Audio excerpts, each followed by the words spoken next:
Hello दोस्तों, कैसे हैं आप लोग। Welcome back. फिर से तेईस वाली जो वीडियो थी है ना, वो जिसमें पहले पार्ट में जो है आप लोगों को बताया गया था, जिसमें केवल इंट्रोडक्शन दिया गया था। शेष आगे का जो बचा हुआ था उसे आज क्लियर करते हैं। So welcome back on the point. तो देखिए, शुरू करते हैं। इसमें आपको सारी चीजें बताई जा चुकी थी कि मतलब जो है इसके काइंड्स कितने हैं, कैसे इसको क्लासिफाई किया जाता है और कैसे क्लासिफाई करने के बाद जो है वन बाय वन जो है इसको डिवाइड किया जाता है और उसके फंक्शंस क्या होते हैं, स्ट्रक्चर्स क्या होते हैं, etcetera etcetera. All these things I am going to describe right now. Alright, so see it. First I am going to describe about the present tense.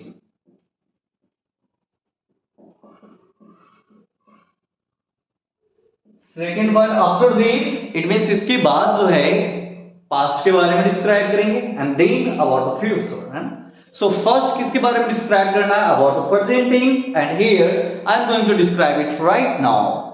So look over here. So केरे present tense, इसमें चार kinds होते हैं, जिसमें सबसे पहला number में आपका आता है सिंपल प्रेजेंट टेंस, है ना। अब देखिए तो इसकी आइडेंटिटी क्या होती है, कैसे पहचानेंगे कि सिंपल प्रेजेंट क्या है ना।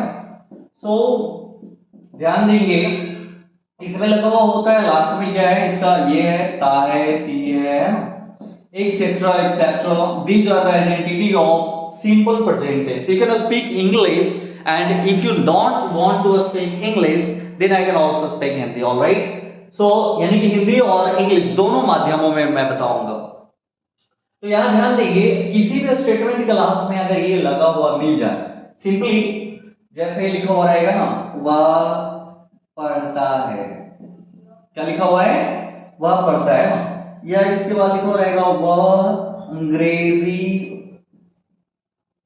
पढ़ता है।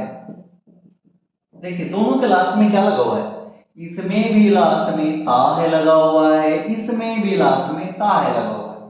तो दोनों अगर ऐसा स्टेटमेंट रहे तो उसको कैसे बनाएंगे, है ना। तो ध्यान देंगे, तो इसका स्ट्रक्चर होता है subject plus first form of the verb, then V1 या V5 भी कह सकते हैं, and object and complement. Alright, so ये आपका जो है ये स्ट्रक्चर हो गया सिंपल प्रेजेंट टेंस का। ठीक है, इसके अकॉर्डिंग बनाना पड़ता है। तो सब्जेक्ट प्लस V1 या V5, ऑब्जेक्ट एंड कॉम्प्लीमेंट। अब आपको ध्यान देने की जरूरत है यहाँ पे कि यहाँ पर आपका स्टेटमेंट क्या दिया हुआ है।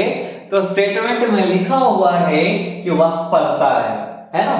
अब देखिए तो सब्जेक्ट क्या होता है, अगर आपसे पूछा जाए, ज्यादातर हिंदी माध्यम के बच्चों को यही नहीं पता होता है कि सेंटेंस में सब्जेक्ट क्या है, प्रेडिकेट क्या है, वर्ब क्या है, वर्ब में कौन सा हेल्पिंग वर्ब है, कौन सा मेन वर्ब है, इसकी जानकारी नहीं होती है। और इसी वजह से जो है कभी कभी जो है उन्हें कई प्रकार की समस्याओं का सामना करना पड़ता है। तो सर्वप्रथम यहाँ ध्यान देंगे, कितना आसान है, बहुत मजा आएगा, है ना, बहुत ही मजा आएगा। तो देखिए, तो कहते हैं सबसे पहले जो है वह का क्या हो जाएगा, सब्जेक्ट। सब्जेक्ट के मुताबिक बनाएंगे। ये आपका समझिए ट्रैक है ऐसे स्टेटमेंट को बनाने का। तो इस ट्रैक में सबसे पहला कौन सा हो गया, सब्जेक्ट। सब्जेक्ट क्या, वह का हो जाएगा ही। उसके बाद कह रहे हैं कि वर्ब का पहला या पांचवा रूप। तो देखिए थर्ड पर्सन सिंगुलर नंबर में, थर्ड पर्सन सिंगुलर नंबर में क्या होता है, उसमें होता है कि सी, इट एंड नेम्स। ये सब आते हैं थर्ड पर्सन सिंगुलर नंबर में। तो यदि सब्जेक्ट आपका इनमें से कोई हो, यानी कि थर्ड पर्सन सिंगुलर नंबर का हो, तब उसमें V5 का प्रयोग करते हैं। किसका प्रयोग करते हैं, V5 का। और अगर सब्जेक्ट आपका थर्ड पर्सन सिंगुलर नंबर का नहीं हो, तब उसमें V1 का प्रयोग करते हैं। किसका प्रयोग करते हैं, V1 का, है ना। तो चलिए ध्यान देंगे, तो यहां पर जो है ही है। अब देखिए ही के साथ क्या लगेगा, V5, तो V5 क्या होता है, तो यहां ध्यान देना है आपको, पढ़ना का क्या होता है, रीड, और रीड का V5 क्या होता है। अगर नहीं जानकारी है तो ट्रांसलेशन का बुक में पीछे उलट के पेज देखिएगा, तो सबसे आखिरी वाला पेज में मिलेगा आपको ढेर सारा वर्ड, और उसमें V1 V2 V3 ऐसा लिखा हुआ रहता है। और इसकी विशिष्ट जानकारी के लिए तो जब मैं वर्ब वाला बताऊंगा तब उसमें डिस्क्राइब करूंगा कि वर्ब फॉर्म कैसे बदलते हैं, है ना। तो यहां पर ध्यान देंगे कि सब्जेक्ट के बाद जो है, चूंकि इसका subject third person singular number का है, इसलिए इसमें V5 का प्रयोग करेंगे, है ना। तो यहां पर देखिए क्या हो जाएगा, रीड, इसमें लग जाएगा एस, और उसके बाद नजर गुजर के लगा देंगे काला टीका, है ना। हालांकि इसे इंग्लिश में फुल स्टॉप के नाम से जाना जाता है। कौन सा स्टॉप, फुल स्टॉप, है ना। तो उसी प्रकार से ये आपका नियम हो गया, इसका स्ट्रक्चर हो गया, है ना। इस स्ट्रक्चर से जिसके पाछे ए लगा हुआ रहेगा उसको इस स्ट्रक्चर से बनाया जाता है ना। अब देखिए, तो यहां लिखा हुआ अंग्रेजी पढ़ता है, दिखाई दे रहा है आप लोगों को, है ना। सो वह अंग्रेजी पढ़ता है, तो इसका क्या होगा, तो देखिए इस नियम के अनुसार सबसे पहले सब्जेक्ट क्या है, वह है, क्या है, वह है, तो वह का क्या होगा, ही होगा। और उसके बाद वर्ब 1 या V5 इनमें से कौन सा लगेगा, सोच समझ के बताइए। तो देखिए सबसे पहले जो है आप यहां ध्यान देंगे कि ही, सी, इट या नाम में से कोई है कि नहीं है। तो यहां आपने देखा कि ही है, तो ही है, तो इसमें V5 लगेगा। तो V5 लगेगा तो पढ़ना का V5 क्या होता है, अगर याद होगा तो याद होगा, तो पढ़ना का V5 होता है रीड, और उसमें जुड़ जाता है एस, यानी हो जाता है रीड्स। अब उसके बाद ओ और सी, ओ मतलब ऑब्जेक्ट, सी मतलब कंप्लीमेंट, है ना। सो ऑब्जेक्ट लिखेंगे कि कंप्लीमेंट लिखेंगे, है ना। सो या फिर यहां पर कर सकते हैं क्या, इसकी जगह पे लिख सकते हैं अदर वर्ड्स, है ना, या फिर लिख सकते हैं rest of the word that is available in the sentence, बरोबर है। तो ध्यान दीजिएगा, तो यानी कि जो बचे कुचे शब्द जो सेंटेंस में बच गए वो कौन सा बच गया, अंग्रेजी। तो अंग्रेजी का क्या हो जाएगा, इंग्लिश, समझ में आया। तो देखिए ऐसे ही सेंटेंस को बनाया जाता है। चलिए एक दो और सेंटेंस देते हैं ताकि जो है आसानी से समझ में आ जाए। तो देखिए स्ट्रक्चर को मैं ऊपर लिख देता हूं ताकि बताने में किसी प्रकार की दिक्कत ना हो। तो देखिए, हाँ बड़ा बड़ी हिलता है जी, पता नहीं इसको तबीयत ठीक नहीं लग रहा है, खैर बात की बात है ना। सो आगे ध्यान देंगे, तो स्ट्रक्चर क्या हो जाएगा, स्ट्रक्चर एस टी मतलब स्ट्रक्चर, है ना। सो इसका हो जाएगा S B1 B5 plus object या कंप्लीमेंट, बरोबर है, क्या है, बरोबर है ना। सो अब ध्यान दीजिएगा, तब ऐसे में स्टेटमेंट बनाने के लिए आपको देते हैं, जैसे वह पत्र लिखता है, क्या लिखता है, पत्र लिखता है। अब मोबाइल फोन के जमाना है, पत्र कौन लिखता है, लेकिन सेंटेंस है तो बनाना तो पड़ेगा, है ना। सुबह पत्र लिखता है, उसके बाद है मैं क्रिकेट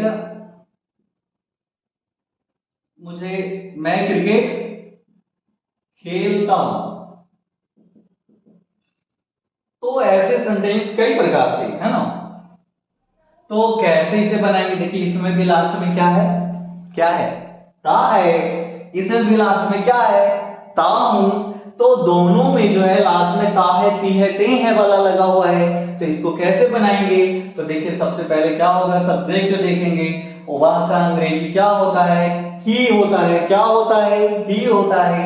तो वह का क्या लिखेंगे, ही लिखेंगे। और उसके बाद जो है वर्ब कौन सा है, लिखता है, क्या है, लिखता है। तो लिखना क्या होता है, राइट, और उसमें जोड़ेंगे एस, तो क्या हो जाएगा, राइट्स। और क्या लिखता है, बचा कुचा क्या रह गया, देखिए ऑब्जेक्ट या कंप्लीमेंट, क्योंकि सब्जेक्ट हो गया यहाँ V5 हो गया, ई स्लैश, ये जो ऐसा वाला पाई है ना इसको स्लैश कहते हैं, और यहां से समझिए कि बंटवारा हो गया। इन दोनों में से फिर किसी एक का ही चयन करना होगा। चयन करना मतलब चुनाव करना होगा। जैसे कभी कभी क्या होता है कि इलेक्शन में आप देखते होंगे कि फलाना मुखिया एक तरफ, चिलाना मुखिया, है ना, तो चयन करना पड़ता है कि वोटवा किसको दें, है ना, तो किसी एक को चुनना पड़ता है। वैसे ही यहाँ किसी एक को चुनना पड़ेगा। तो अब जो है चूंकि subject third person singular number का रहेगा, तो उसमें किसको चुनना पड़ेगा, उसमें भयार्थ का पांचवा रूप हो जाएगा, और भर्व का पांचवा रूप इसमें राइट्स होता है। और उसके बाद बचा खुचा क्या शेष रह गया बताइए, है ना। तो बचा खुचा ही राइट्स ए लेटर, हालांकि अब चिट्ठी ना कोई संदेश, है ना। अब जो है आ गया मोबाइल वाला पूरा वेद। तो सेकंड वाले पे ध्यान दीजिएगा। किस पर आप ध्यान दीजिएगा, सेकंड वाले को। आदरणीय महोदय कैमरा इधर घुमाइए और देखिए। तो मैं क्रिकेट खेलता हूं, क्या लिखा हुआ है, मैं क्रिकेट खेलता हूं, हालांकि लॉकडाउन के बाद नहीं खेलता हूं, है ना। तो ये सेंटेंस को कैसे बनाएंगे, तो सबसे पहले सेम नियम, सबसे पहले सब्जेक्ट क्या है, मैं का हो जाएगा आई, और उसके बाद क्या लगेगा, तो भईवन या V5, यानी कि भर्व का पहला रूप या भर्व का पांचवा रूप। तो अब जो है ध्यान देना है कि यदि subject third person singular number का रहे, कौन सा का रहे, थर्ड पर्सन सिंगुलर नंबर का रहे। जिनको सब्जेक्ट में भी दिक्कत होगा तो नेक्स्ट वीडियो में बता दूंगा कि सब्जेक्ट में जो है कितना पर्सन होता है, कौन कौन सा पर्सन होता है ना। तो थर्ड पर्सन सिंगुलर नंबर का रहे, केवल उसी में V5 लगाएंगे, शेष में V1 लगेगा।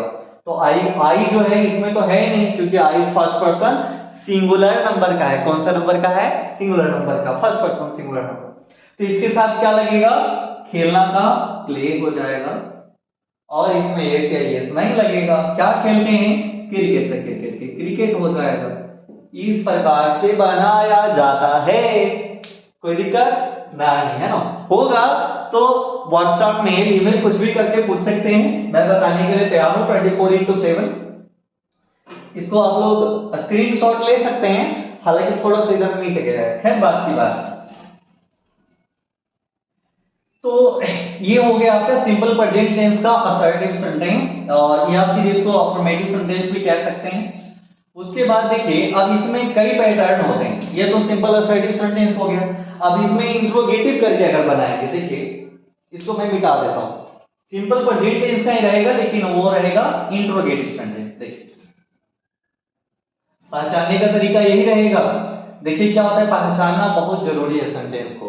कहते हैं कि जिस प्रकार से डॉक्टर बिना पहचान ले बीमारी जो है कैसे इलाज करेगा, बताइए।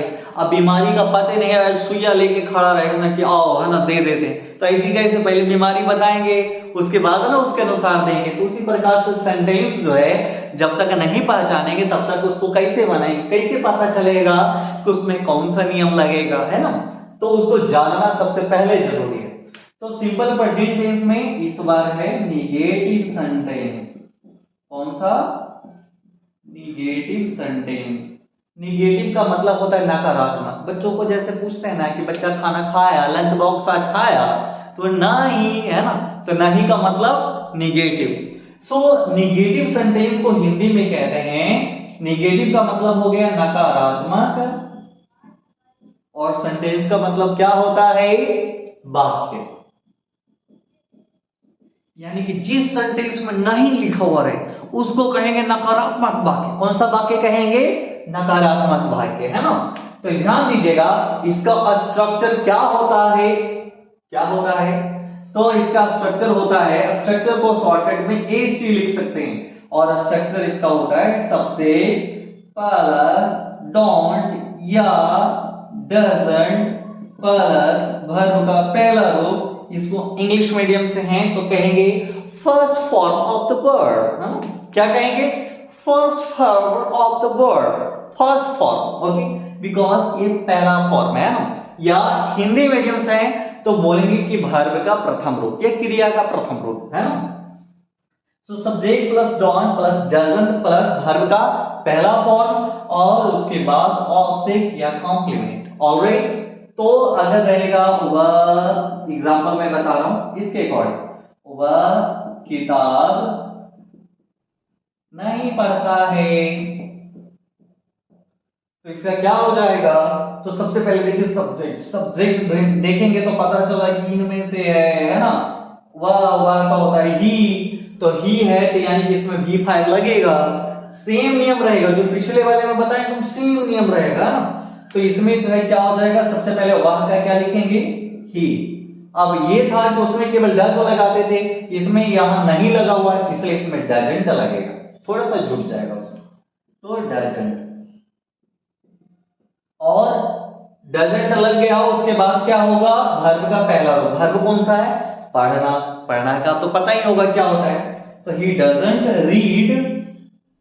और उसके बाद किताब का क्या हो जाएगा, बचा खुचा, तो बुक। तो ऐसे करके इसे बनाया जाता है। समझ में आया? तो निगेटिव सेंटेंस का एक और मैं बताता हूं, देखिए, राम पत्र नहीं लिखता है,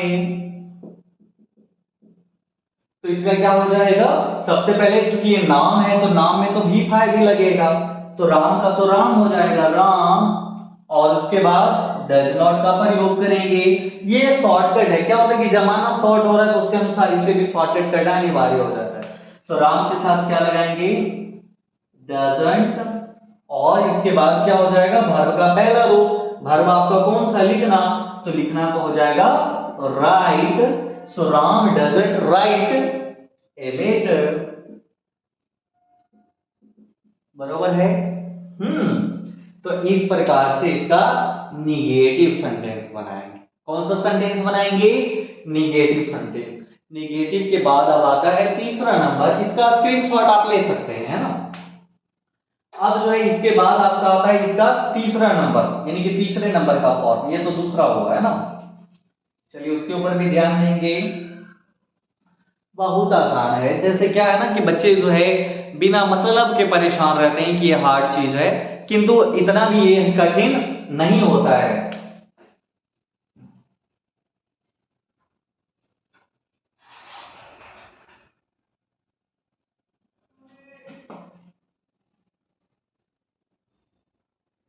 चलिए तो अब जो है इसका तीसरा पॉइंट देखेंगे।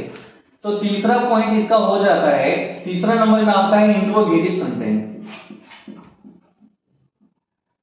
इंट्रोगेटिव नहीं दिखेगा तो है ना, साइड हो जाते हैं, सेंटेंस। और इंट्रोगेटिव सेंटेंस को, इंट्रोगेटिव सेंटेंस किसको कहते हैं, अगर सेंटेंस नहीं पढ़े होंगे तो थोड़ा सा दिक्कत होगा इसको समझने में। इंट्रोगेटिव सेंटेंस का मतलब होता है कि when we need to ask someone a question we use an interrogative sentence। समझ में नहीं ना आया, मतलब जब हमें किसी से किसी प्रकार के प्रश्न पूछने की आवश्यकता होती है तब हम इंट्रोगेटिव सेंटेंस का इस्तेमाल करते हैं। हिंदी में इसको प्रश्नात्मक वाक्य कहा जाता है। क्या कहा जाता है, प्रश्नात्मक वाक्य। तो यहां ध्यान दीजिएगा, प्रश्नात्मक वाक्य हो गया। अब जो है तो इसका स्ट्रक्चर क्या होता है, स्ट्रक्चर को शॉर्टकट में एसटी लिखेंगे। और इसका स्ट्रक्चर होता है आपका हो जाएगा सबसे पहले डू डैश वर्ब का, और उसके बाद सब्जेक्ट, वर्ब का पहला रूप, ऑब्जेक्ट या कॉम्प्लीमेंट, और उसके बाद मार्क ऑफ इंट्रोगेशन या इंट्रोगेशन सिंबल भी कह सकते हैं, इसे क्वेश्चन मार्क भी कह सकते हैं। अब एक एग्जांपल के तौर पे ले लिया जाए, बहुत आसान सा एग्जांपल, जैसे रहेगा क्या मैं पत्र लिखता हूं। तो देखिए इसका क्या हो जाएगा, क्या मैं पत्र लिखता हूं, तो इसका सबसे पहले डू लगाएंगे कि डज अभी भी समस्या है, तो यहां पर देख लीजिए, यानी कि ही सी इट और नाम रहे, यानी कि थर्ड पर्सन सिंगुलर नंबर का रहे, तभी जो है V5 लगाएंगे। और इसमें डू और डज लगाने से पहले समझना है कि थर्ड पर्सन सिंगुलर नंबर के साथ ही केवल डज का प्रयोग करेंगे, बाकी सब में डू लगेगा। तो देखिए तो यहां पर क्या हो जाएगा, सबसे पहले मैं यानी कि आई आपका हो जाता है फर्स्ट पर्सन सिंगुलर नंबर का, है ना, तो आई के साथ तो डू लगेगा, डज तो लगेगा नहीं, तो इसका क्या हो जाएगा, सबसे पहले डू लगाएंगे, इन दोनों में से डू का चयन। अब जो है इन दोनों में से एक हो गया, अब सब्जेक्ट, सब्जेक्ट कौन सा है? मैं, तो मैं का क्या हो जाएगा? आई, है ना, मैं का क्या हो जाएगा? आई। और उसके बाद वर्ब का पहला रूप, वर्ब कौन सा है? लिखना, लिखना का क्या होता है? राइट, क्या होता है? और उसके बाद तेरा ऑब्जेक्ट या कंप्लीमेंट, ऑब्जेक्ट या कंप्लीमेंट क्या है? So do I write a letter. इस प्रकार से किसको बनाएंगे? इंट्रोगेटिव सेंटेंस को बनाएंगे। इंट्रोगेटिव सेंटेंस को हिंदी में क्या कहते हैं? प्रश्नात्मक वाक्य। उसका स्ट्रक्चर क्या है? Do does plus subject plus verb का पहला रूप और उसके बाद ऑब्जेक्ट या कंप्लीमेंट, उसके बाद मार्क ऑफ इंट्रोगेशन। अब इसी तरीके से और अगर स्टेटमेंट आपको दिए जाए तो आसानी से बना सकते हैं, जैसे क्या वह गणित बनाता है। इसको कैसे बनाएंगे? तो सबसे पहले जो है इसमें क्या हो जाएगा? डू या डज दोनों में से किसी एक का प्रयोग करेंगे और ये प्रयोग करने से पहले ये देखेंगे कि इसमें डू लगेगा कि डज लगेगा, है ना। यानी कि सबसे पहले सब्जेक्ट को देखेंगे, क्या आखिर सब्जेक्ट क्या है। तो यहाँ सब्जेक्ट आपका वह है और वह थर्ड पर्सन सिंगुलर नंबर से बिलोंग करता है, यानी वर्ब का पांचवा रूप लगेगा और इसमें डज का प्रयोग होगा। तो यहाँ पे सबसे पहले क्या लगाएंगे? डज। और जब इसमें डज लग गया तो समझ जाइए कि यहाँ फिर वर्ब का प्रयोग करेंगे जो पहला रूप में चला जाएगा, बिकॉज डू डज जिसमें लग गया तो उसमें वर्ब जो है इसमें सिंगल फॉर्म में ही उसको रहने देंगे। तो डज, उसके बाद क्या हो जाएगा? सब्जेक्ट, सब्जेक्ट क्या हो गया? वह का ही। उसके बाद वर्ब का पहला रूप, वर्ब कौन सा है आपका? बनाना।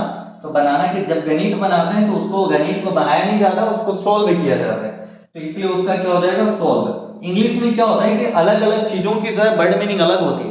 एक ही चीज का जो है कई वर्ड मीनिंग हो सकता है। जैसे एक सिंपल सा मान लीजिए कि अगर देखना है ना, अगर देखना शब्द है तो देखना का वर्ड मीनिंग कई प्रकार का होता है। अगर सिंपली देख रहे हैं, अगली वीडियो में उसके विषय में बताऊंगा। जैसे अगर साधारणता देख रहे हैं तो लुक हो जाएगा, थोड़ा गौर से देखें तो उसका सी होता है ना। अगर उसको मटकी मार मार के ऐसे ऐसे देखते हैं ना, उसको टुकड़ टुकड़ देखना कहते हैं, तो उसका लुक माई ओटली होता है। अगर घूर के देख रहे हैं तो स्टेयरिंग है ना, लगातार देख रहे हैं तो उसका वॉच होता है ना। तो अलग सब देखना ही है, लेकिन सबकी वर्ड मीनिंग्स अलग अलग होती है, डिपेंड करता है कैसे देख रहे हैं ना। तो इंग्लिश में शब्द बहुत होते हैं एक ही वर्ड मीनिंग के और उसके अकॉर्डिंग उसको बनाए जाते हैं, इसको याद रखना पड़ेगा। तो यहाँ क्या हो जाएगा? बनाना, तो बनाना का मेक भी होता है, सोल्व भी होता है ना। तो यहाँ पर गणित बनाना, गणित को बनाया नहीं जाता, उसको सोल्व किया जाता है, इसलिए यहाँ पर सोल्व होगा। तो डज ही सोल्व मैथ या मैथमेटिक्स कर सकते हैं। और लास्ट में mark of interrogation that is given over there, so you have to submit here. मतलब आखिर में जो प्रश्नवाचक चिन्ह दिए गए हैं उसे लास्ट में आपको सबमिट करने होंगे, है ना। तो ये आपका हो गया तरीका इंट्रोगेटिव का। इसके बाद एक लास्ट बच गया, वो भी बताएंगे देता हूं। चौथा पॉइंट कितना आसान है, आसानी से बिल्कुल इसे सीखा जा सकता है। हमारे राष्ट्र में जो है इंग्लिश भाषी लोगों की संख्या कम कारण इस कारण से है क्योंकि इसके प्रति जो है आकर्षण उनमें नहीं है। अगर आकर्षण, जैसे बच्चा मेला जाता है तो मेला जाने के प्रति आकर्षण होता है, तो ठीक उसी प्रकार से जो है इंग्लिश के प्रति अगर आकर्षण होगा तो उनकी यह जो है बेहतर हो सकती है। और यह एक ऐसा भाषा है जिससे आप पूरी दुनिया का सफर कर सकते हैं, आपको कोई रोक टोक नहीं, कहीं भी, चाहे वो भारतवर्ष में हो, भारत से बाहर हो, पूरी दुनिया में आप सफर कर सकते हैं, क्योंकि आपकी भाषा ऐसी हो जाती है कि किसी भी जगह पे जो है इंग्लिश भाषी लोग आपको मिलेंगे, उनसे आप साधारण तरह बात कर सकते हैं। तो कितना अच्छी भाषा है। हालांकि हमारे मुल्क में संस्कृत को हम सदा प्रधान देते हैं और संस्कृत से बेस्ट भाषा और दूसरा हम नहीं मानते, लेकिन फिलहाल जो है इसे स्वीकार करना पड़ता है। सो ध्यान देंगे तो सिंपल प्रेजेंट टेंस में लास्ट आपका बच गया WH question type, WH question type sentence. इसका मतलब क्या हुआ? तो W से मतलब हो गया व्हाट एंड H का मतलब हो गया हाउ, यानी कि व्हाट हाउ टाइप सेंटेंस, यानी कि किसी भी सेंटेंस में लगा रहता है ना कि क्या, क्यों, कैसे, है ना। तो ये इस प्रकार का अगर सेंटेंस दिया हुआ रहेगा तो उसको इस नियम के अनुसार बनाएंगे। तो ध्यान देंगे इसका स्ट्रक्चर छोटा सा स्ट्रक्चर इसका है, बेहद आसान सा। तो देखिए तो इसका स्ट्रक्चर हो जाएगा WH क्वेश्चन टाइप का स्ट्रक्चर बताओ, बेहद आसान है। कैसे बनाएंगे? तो देखिए सबसे पहले इसका स्ट्रक्चर होता है आपका, सबसे पहले WH ही हो जाएगा, उसके बाद WH के बाद क्या लिखेंगे? डू डज का प्रयोग करेंगे, उसके बाद सब्जेक्ट, वर्ब का पहला रूप, ऑब्जेक्ट या कॉम्प्लीमेंट, उसके बाद मार्क ऑफ इंट्रोगेशन। ये आपका WH क्वेश्चन टाइप सेंटेंस का स्ट्रक्चर है ना। सो इसे कैसे जो है बनाएंगे? बेहद आसान सा इसे बना सकते हैं। एग्जांपल में देख लीजिए, वह पत्र क्यों लिखता है? क्या लिखा हुआ है? वह पत्र क्यों लिखता है। अब देखिए इंट्रोगेटिव सेंटेंस और WH क्वेश्चन टाइप में दोनों में अंतर है। क्या अंतर है? उसमें क्या पहले लिखा हुआ था और इसमें क्यों जो है सेंटेंस के बीच में है ना। कहां है? ध्यान दीजिएगा, उसमें पहले था और इसमें सेंटेंस के बीच में है। तो सेंटेंस के बीच में जब रहेगा ना तो उसको सबसे पहले वर्ड मीनिंग लिखते हैं, और क्या अगर आगे लिखा हुआ रहेगा तो उसका वर्ड मीनिंग नहीं लिखते हैं। ऐसे जैसे पूछा जाएगा ना, ध्यान दीजिएगा, तो आगे के सेंटेंसेस में वो देखने को आपको मिलेंगे। तो सबसे पहले WH क्यों का क्या होता है? व्हाई। और सबसे पहले सब्जेक्ट देखेंगे, सब्जेक्ट क्या है? वह, और वह जो है थर्ड पर्सन सिंगुलर नंबर में आता है, तो इसके साथ डज का प्रयोग करेंगे। तो व्हाई डज, और उसके बाद सब्जेक्ट क्या है? वह, तो वह का क्या हो जाएगा? ही, और उसके बाद वर्ब का पहला रूप, तो पहला रूप वर्ब का कौन सा? लिखना को होता है राइट, और उसके बाद ऑब्जेक्ट या कॉम्प्लीमेंट, तो वो क्या है? Why does he write a letter, और लास्ट में क्वेश्चन मार्क। कितना आसान है ना।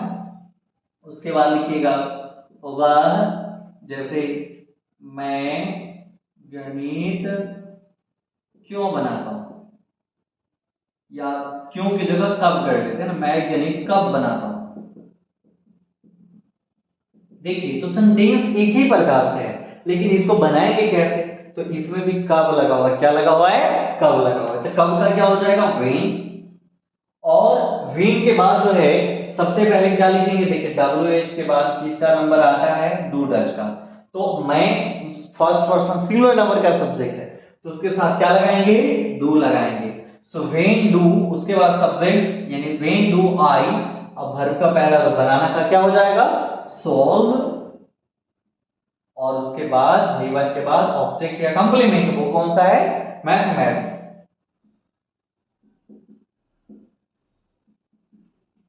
और उसके बाद लास्ट में मार्क ऑफ इंट्रोगेशन दे देंगे, है ना। तो ये आपका हो गया बनाने का तरीका सिंपल प्रेजेंट टेंस का, है ना, जिसमें आपको लगभग सारे फॉर्मेट जो थे आप लोग को आज प्रदान कर दिए गए। तो इसको अच्छी तरह से आप नोट कर लीजिएगा, स्क्रीनशॉट ले सकते हैं, और इस प्रकार से जो है आगे का जो है मैं बनाऊंगा, नेक्स्ट एपिसोड इसका जल्दी लॉन्च करूंगा। तब तक के लिए बने रहिए। नमस्कार, धन्यवाद।